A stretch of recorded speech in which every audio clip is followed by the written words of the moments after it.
Okay, so as far as the progressives go, guys, they were working to make the government more responsive. One thing I want you to put in your notes also is that the progressive reforms existed at all three levels of government. Now, do you remember what the three levels of government are? Not the branches. Oh. The levels. Municipal, state. Okay, municipal, state, and federal. Okay, so municipal, that's either city or county, or sometimes we just call it local government, right? And then you have the state government, then you have the federal government. Okay, now which level do you think it would be easier to enact reforms? The local government. Local government, just because we have a louder voice in the local government. Okay, it's much harder to enact like a federal reform and have it sort of accepted by the whole country. Which we may see that with our current administration. They're looking at changing some things, so we'll see. We'll see how it happens. But on the local government, it's much easier because we just have a louder voice. Like if we want something to change with the school district, we could contact our school board members, right? Or go to a school board meeting, hold a town hall meeting to talk about an issue, that kind of thing, and something could happen. But on the state level, it's a little harder, and on the federal level, it's harder just because it's less centralized. Okay, but do know that progressive reforms did exist on every level, and most of the progressive reforms actually started at the local level in what we call a grassroots movement. If you think about like grass, if I put seed down for my lawn, right, you get little sprigs of grass everywhere, right? But what happens if you water and fertilize it? It grows into grass. It spreads, and eventually you end up with like sod, where it's all a thick carpet of grass. And so it makes it, but that's why if you hear grassroots movement, we're talking about something that starts small and spreads, okay? And that's kind of what the progressives were, all right? So these are who the progressives were, all right? White Protestants, middle class and native born, college-educated professionals, social workers, scholars, politicians, preachers, teachers, and writers. Who's missing from this list? Poor people. The workers. Yeah, generally the lower class, and here's the thing. What we're seeing, and I do want you to write this list down, but I also want you to put essentially middle class people. Okay? Generally they are middle class, all right? And generally they live in urban areas. Now when I say urban areas, we're talking about cities, right? So why do you think they would be middle class urban dwellers? Because they influence the city government most. To some extent, I mean, they do have maybe a voice in city government. With middle class, a lot of times they are business owners, right? And one thing that the middle class has, particularly in the cities, is they have more leisure time. Why do they have leisure time? Because They they don't don't off on work all the Sundays. time. Well, they may be off on Sundays, but also at this point, a lot of businesses closed at noon on Saturdays too. Okay? And they're business owners. They have time to be involved in social organizations, but also that may lead to political organizations. During the progressive era, we'll see quite a few charitable organizations form up, particularly in cities. Some that still exist today. They're kind of an outgrowth of the old social gospel movement, which was almost like a doctrine of good works as far as Christianity went. But the thing is, you have a lot of people get involved in stuff. And why are the lower classes, the poorer classes, not involved? They have to work more. They are literally working all the time, okay? Because we have such a massive influx of inexpensive labor, wages stay low, and so they are working all the time. Why are the wealthy necessarily not the reformers here? Because they don't care. The system seems to be working the way it is for them, right? So you're not necessarily going to have these wealthy reformers. Some people might point to Andrew Carnegie and Rockefeller and all them giving money to schools. Is that necessarily an example of reform? No, they're just donating. I mean, it's philanthropy, obviously. They're giving money away, but they are not trying to reform society. They're not working through the government to do that.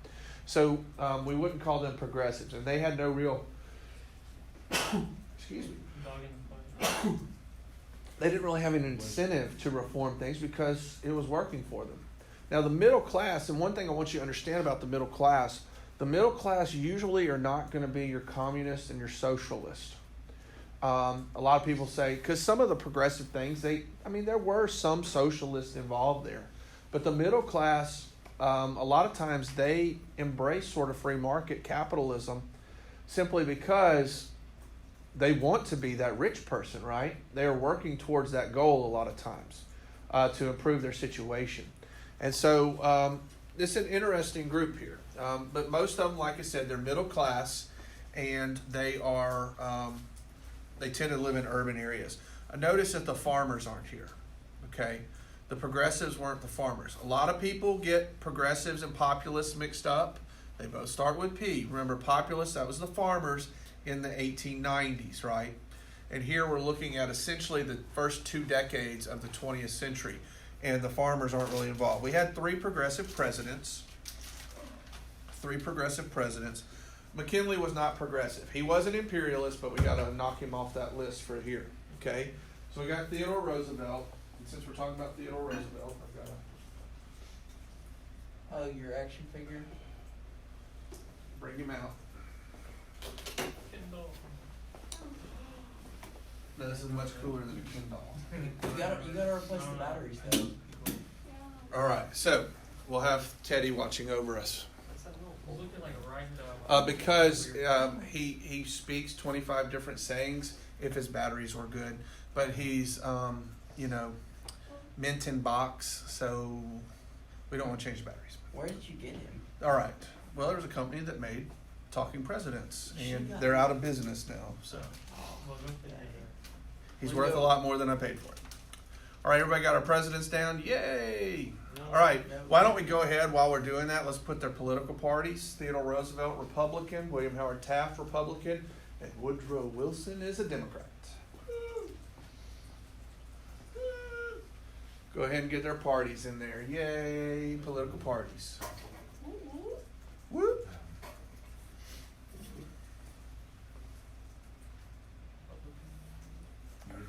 All right, we got our presidents. No. What are you doing? Drawing their pictures? Come on. Yeah. No, getting one off the... Oh, you're inserting one off the internet? No, it's kidding.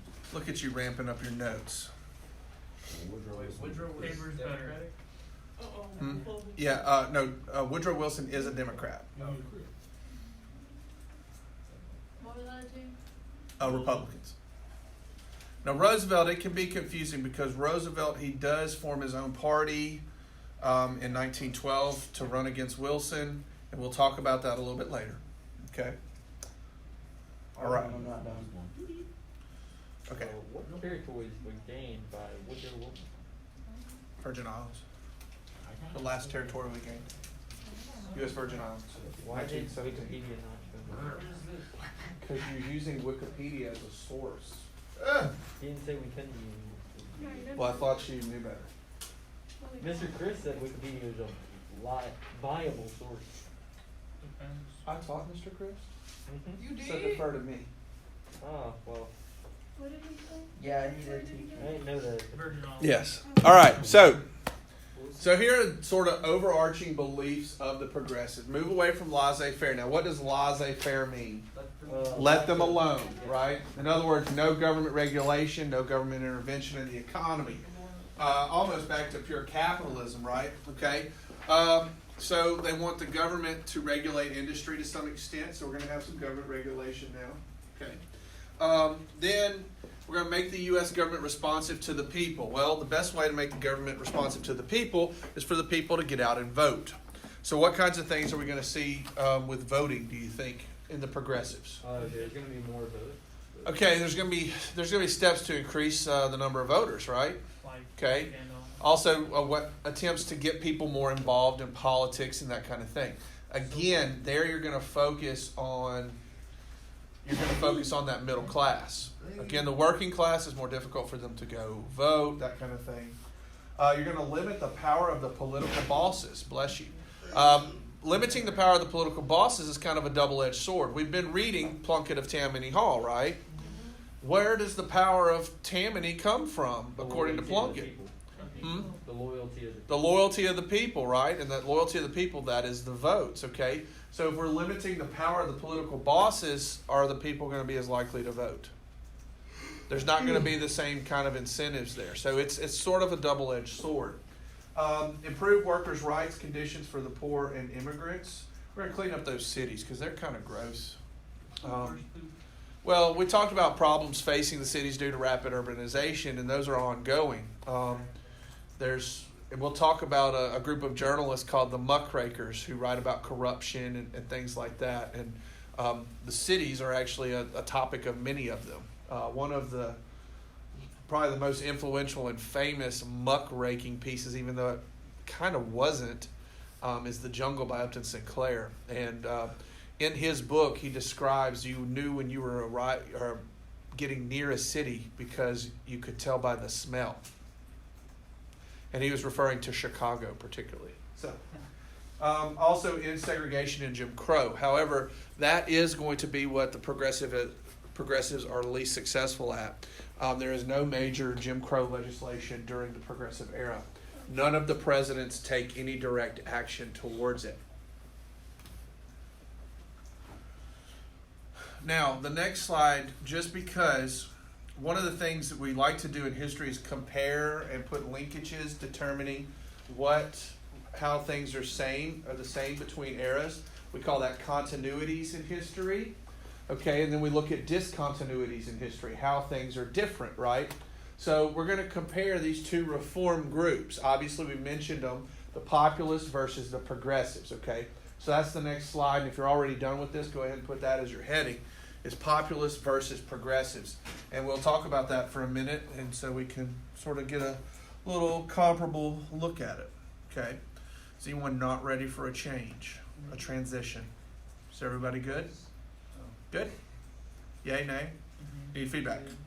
Okay, fantastic. All right, so populists, they were the rural people, the farmers.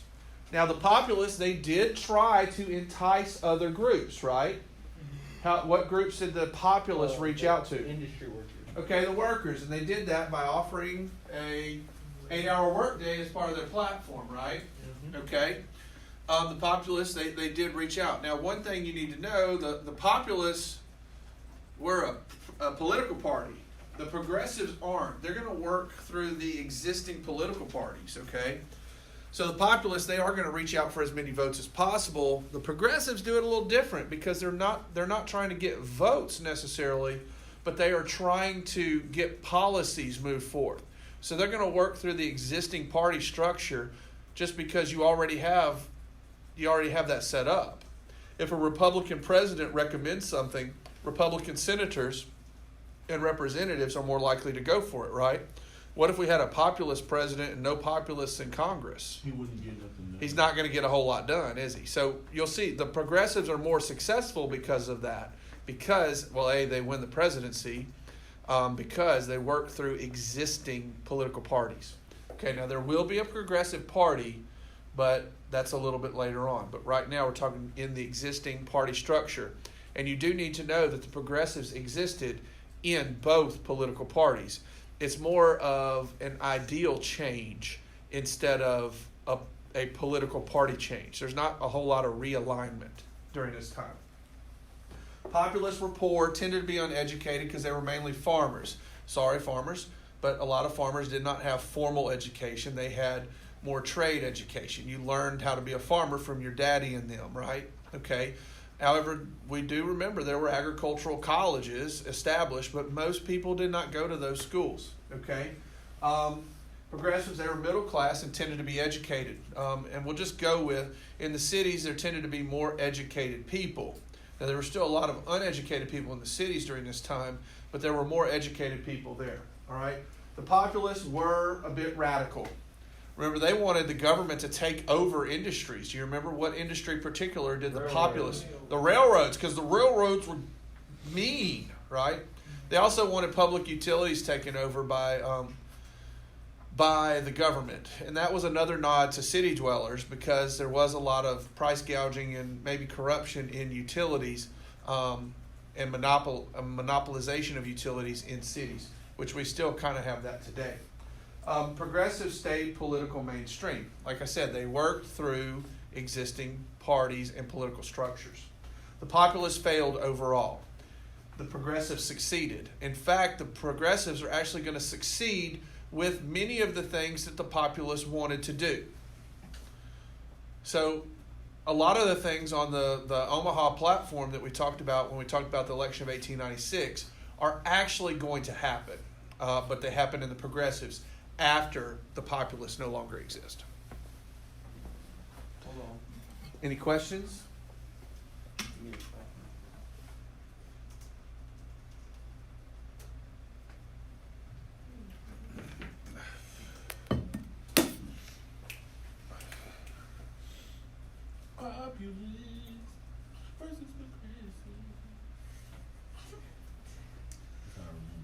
There you go.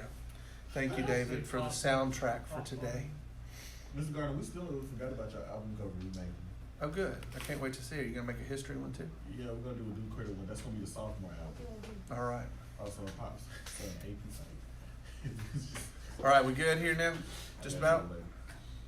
All in? All done? All right, next is areas of reform. There's going to be overarching areas that we're going to look at, okay? Social justice, political democracy, economic equality, and conservation, okay? The planet. Yes. We have sort of the first bump of the environmentalist movement during this time.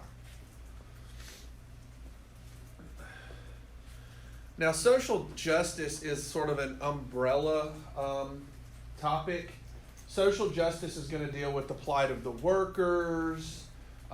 It's going to deal with sort of consumer protection. It's going to deal with voting rights, which that also ties to political democracy. It's going to deal with another big theme, which is temperance during this time. Do you remember what temperance is? No alcohol. It was banning, the movement to ban alcohol was the temperance movement, and then later on we call it the prohibition movement, right? And it was dominated by whom? Women. Women dominated that. Now, and it was not new. They had actually started, the first state to ban alcohol was Maine back in the 1840s. Okay, so that was years and years ago. But that's going to be one of the major themes of the progressive movement too. But that, I think that goes under social justice. Yes. Wasn't there like a bunch of bars that gave tours and sold alcohol? Not sold, but gifted it as the tour thing? Yes. Yes, there were different ways. Once prohibition goes in, there were different ways that people were able to get around it. The biggest way was by getting a doctor to prescribe alcohol, which is much like the cannabis in many places, which coming soon to Mississippi. Or the cigarettes thing. Yes. All right, so let's look at what social justice is. Everybody got the 4 things listed? Fantastic. All right, so we're going to improve working conditions in industry, regulate unfair business practices, eliminate child labor. What? Child labor? And help the immigrants and the poor. Yay for social justice. Then we're going to talk about political democracy. So this is just a description of those things. So if you listed them out, you might just write these or type these beside what you wrote out. They really had them babies in factories. They did, and one part of this PowerPoint is a lot of images. So the last half of it is all pictures. So we'll look at it and see what they were working against. Them kids was in there working, taking 30-minute meal breaks a year. Them kids really had more work experience than we do. True. Yeah, it's kind of disappointing. I want to be one of by like a 5 With back to back. Yeah, we should Two get child cents labor an hour. back. You don't like Oh no, we are not advocating child labor. Yeah, let's get some child labor. Let's get some child labor in here. Ooh, as long as it pays. In America. As long as it pays. Yeah, as long as you pay. Imagine your son. But that is a question. Okay, imagine what if I were a farmer and my children worked on the farm? Am I violating child labor laws? Not really. No. Show your Yeah. child. That's like saying me It's washing the domestic dishes is labor child labor within your laws. house. It's like You feel doing like chores. Man, what? Doing your I mean, chores, singing but my spiritual- doing chores doesn't generate an income, while growing the crops does. So it's a gray area. Like a domestic chore. All right, everybody good with social justice? Hold on. You're not good with social justice? No, What do it's you not. have against social It's justice? not okay. Child labor is We should get cheap. child labor back. Really? Yeah, work 2 cents an hour. Really? Study. But what would that, okay, if we did legalize child labor with our current minimum wage laws, what would that do to the labor market? It would increase it Go down. dramatically. It would drive Lower wages paying down. jobs. Would Chick-fil-A be starting you at $9 an hour or whatever? No. Well, I don't know what Well, you're no, talking I'm about. just saying, would they start? No, it'd be minimum wage, okay? And, you know, actually, a place like Chick-fil-A may employ more of the children because they got a cute factor to them, right? What? Okay. They have them, like, serve you food and stuff. All right, let's look at political democracy. All right, so give the government back to the people. Get more people voting That and sounds like end communism. corruption with political machines. Now, one thing you've got to understand is the number of people voting started decreasing after the passage of the Pendleton Act. What did the Pendleton Act do? It made it, Civil service, and we know Plunkett loves civil service, doesn't he? no, he hates it. No, he hates it. In fact, he said it caused people to commit suicide and become raving communists and all sorts of stuff, right? Okay, so The guy civil who joined service. The Spanish. Oh, yeah, he went and fought for the Spanish army instead of. Yeah. So the thing is, the civil service basically limited, what was that term for giving people jobs? Patronage, political patronage. It did away with political patronage. It took away that incentive for people to get people to go vote, and so it started to decrease. And now the politicians, because they couldn't turn to the population for support, they turned to big business.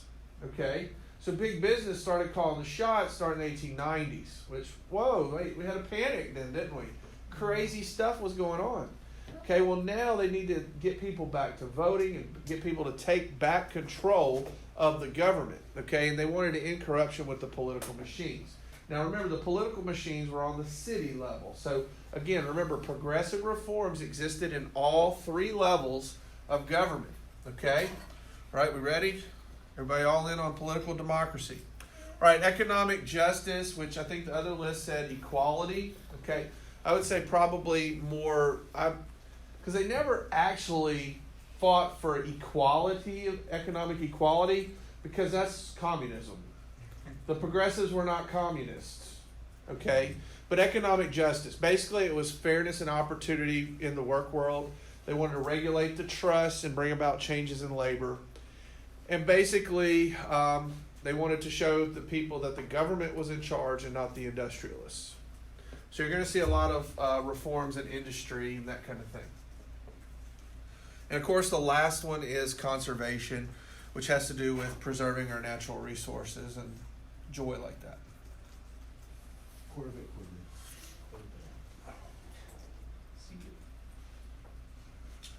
It's a car brand, isn't it? Yeah. Hop in the Jeep. You like pop me one?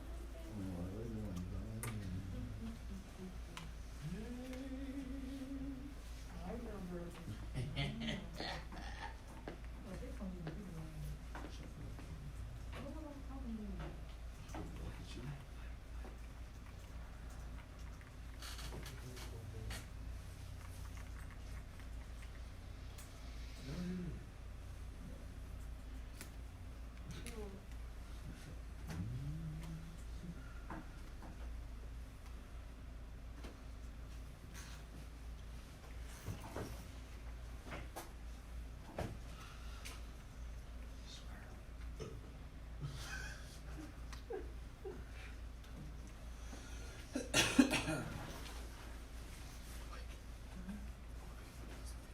Right.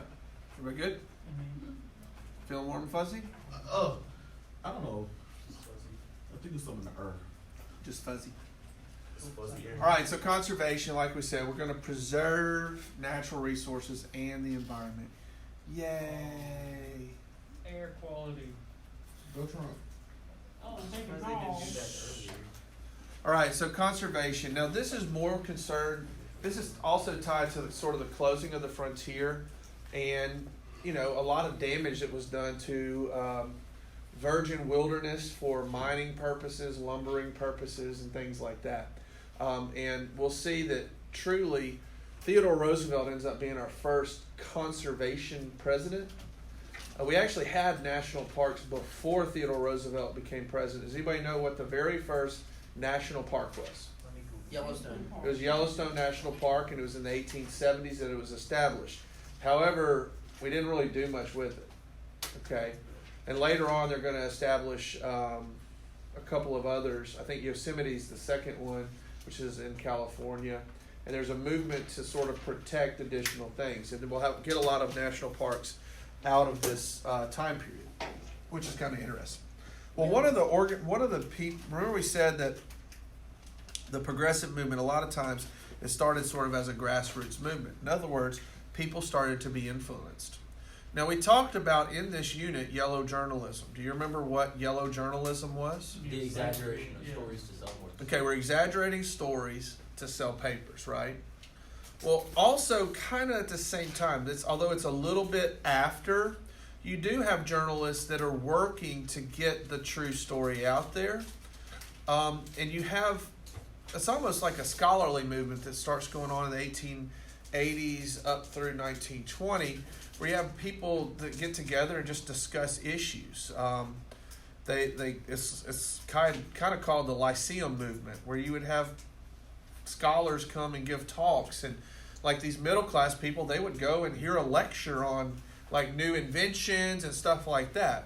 I mean, they didn't have TV to sit and watch, so they would go out and do things like this. And out of this, you end up with sort of these journalists that become known as muckrakers. Okay, now muckraker, this was actually kind of a derogatory term coined by Theodore Roosevelt. A muckraker is a journalist that exposes some kind of corruption or some kind of evil or something that is wrong, okay? This definition is a little simplified, okay? They were journalists, photographers, they exposed abuses of wealth and power. It wasn't always the abuses of wealth and power. They exposed problems with the government. They exposed environmental issues that may or may not have been caused by large companies, okay? They felt it was their job to write and expose corruption in industry, cities, and government. Progressives exposed corruption but offered no solutions. A lot of times the muckrakers, essentially they were bringing public awareness to a problem, okay? Now the muckraker, today we would call him an investigative journalist, okay? Because I mean that is the term we use, although that term really comes out of the 70s and out of the Watergate scandal with Nixon. We can point to the two investigative journalists ever, okay? But they are like investigative journalists. They went and they observed and they reported, okay? And they're going to bring awareness to problems, particularly to the middle class. Why the middle class? Because they have time to look at stuff. Who's got time to sit and read a magazine? Middle class. The middle class. Who's more educated and would read a Middle magazine? class. The middle class. Why aren't the poor people reading a They're magazine? working. They're working. They can't spend that nickel to buy a copy of McClure's magazine, which McClure's was one of the big muckraking journals because they had sort of these essays, and really one of the most famous muckrakers wrote a series of articles for McClure's, okay?